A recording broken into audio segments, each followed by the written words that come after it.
Next, we'll demonstrate the tulip stitch. Let's start with this middle one.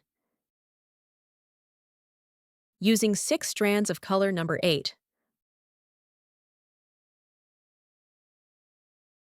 First, bring up at the center point above. Then, insert beside it. Don't pull tight. Leave some slack on the fabric. Then, bring up at the middle. Then, insert along the outer edge.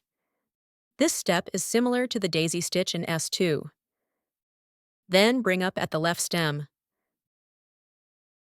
Pass the needle through this loop. Then pull. Insert at the right end. Let's demonstrate again. First, bring up at the center point. Then, insert beside it. Don't pull tight. Then, bring up at the middle. Pull upward. Then, insert along the outer edge. Move the needle to bring up at the left line's end. Pass the needle through the loop below. Insert at the right line's end. Following these steps, complete the remaining pattern.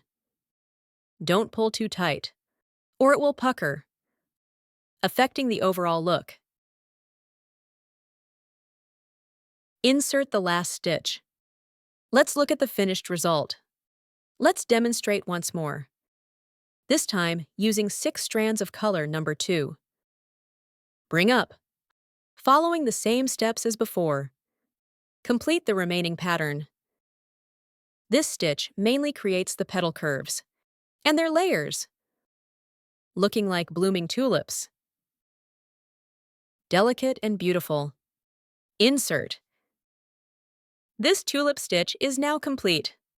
Let's look at the finished result.